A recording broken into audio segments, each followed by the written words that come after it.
մենակ խնդրում եմ էլի ռեգլամենտը պահենք, մենք փորձենք մինչև ամենաուշը ժամը 2-ը մեր նիստը ավարտել։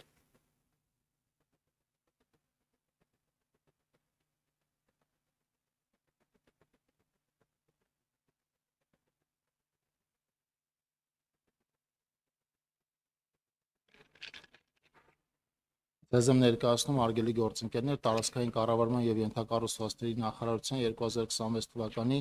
բյուջեի նախագծով նախատեսված գումարների շրջանակներում իրականացվելիք աշխատանքները ըստ ոլորտների։ Միանգամից ասեմ, որ մենք այսօր մեր նախարարության համակարգման 4 ոլորտներից երկուսին ենք անդրադառնալու, դրանք տրանսպորտի եւ էներգետիկ ոլորտներն են, մյուս երկուսի մասով նախատեսված է մեր քննարկումը ունենալ ուրբաթ օրը, չնայած ես հիմա նաև առանձին տողերով կներկայացնեմ բոլոր 4 ոլորտներին ինչ ֆինանսական միջոցներ են նախատեսված։ Եվ այսպես 2026 թվականի բյուջեի նախագծով նախատեսված է ֆինանսավորել 19 ծրագրում ընդգրկված ընդհանուր 105 միջոցառումներ, որոնց իրականացման նպատակով նախարարությանը հատկացվել է 395 միլիարդ դրամ, որից 235 միլիարդ դրամը կամ 59.4%-ը կապիտալ բնույթի ծախսերն են, իսկ 160 միլիարդ դրամը ընթացիկ բնույթի ծախսեր է։ Մասնավորապես տրանսպորտային ոլորտին նախատեսվել է հատկացնել 130.3 միլիարդ դրամ, որի շրջանակներում իրականացվելու են 3 ծրագրեր 29 միջոցառումներով, էներգետիկ ոլորտին նախատեսված է հատկացնել 87.1 միլիարդ դրամ 4 ծրագրի 11 միջոցառումների համար, ջրային ոլորտին նախատեսված է տրամադրել 35.3 միլիարդ դրամ 5 ծրագիր 34 միջոցառումներով եւ տարածքային կառավարման ոլորտին նախատեսված է հատկացնել 142 միլիարդ դրամ, որի շրջանակներում իրականացվելու են 7 ծրագրեր 31 միջոցառումներով։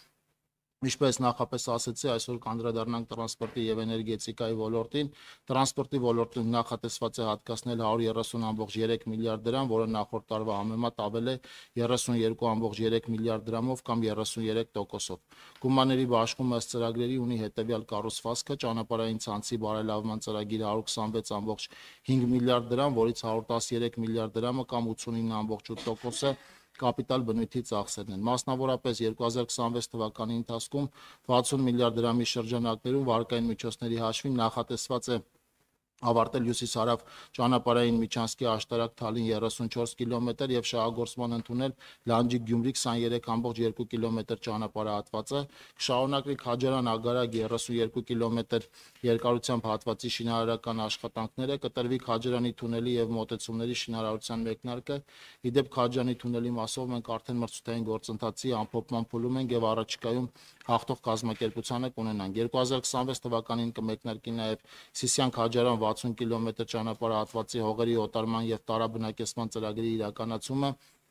եւ կառուցման վերակառուցման աշխատանքները, մասնավորապես Սիսիան-Քաջարան 60 կիլոմետր երկարությամբ հյուսիսային ենթահատվածի, հարավային ենթահատվածի ֆինանսավորումը, ինչպես նաեւ նախատեսում է մեկնարկել Բարգուշատի թունելի կառուցման աշխատանքները, որի մասով էսպահին շինարարական ընկերության հետ բանակցությունները շարունակվում են։ Ընդ որում նախատեսում են նաեւ վերջնականացնել Դիլիջանի եւ Պուշկինի թունելների կառուցման վերակառուցման աշխատանքների, ինչպես նաեւ N6 միջպետական ճանապարհի վնասված հատվածների վերանորոգման աշխատանքները։ Հաշվետու տարում 66.5 միլիարդ դրամի շրջանակներում ներքին աղբյուրների շարունակվելու են պետական նշանակության ավտոճանապարհների հիմնանորոգման 350 կիլոմետր, միջին նորոգման շուրջ 130 կիլոմետր, ինչպես նաև միջպետական, հանրապետական եւ մարզային նշանակության ավտոճանապարհների պահպանման եւ անվտանգ երթևեկության ծրագիրը 9.6 միլիարդ դրամ, որով նախատեսվում է շուրջ 4000 կիլոմետր երկարությամբ ճանապարհների ամառային եւ 5190 կիլոմետր երկարությամբ ճանապարհների ձմեռային պահպանում, մետաղական արգելափակոցների, գծանշումների իրականացում, 3 թունելների եւ 5 կամուրջների պահպանում եւ շահագործում։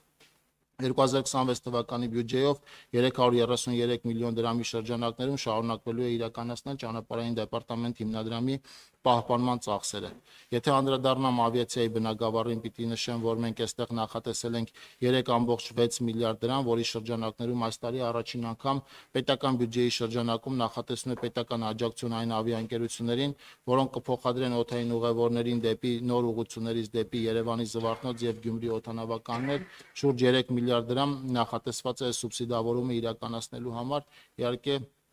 Խոսքը վերաբերում է այն ավիաընկերություններին, որոնք կբազավորվեն այս ընթացքում Երևանի Զվարթնոց կամ Գյումրիի Շիրակ օդանավականներում։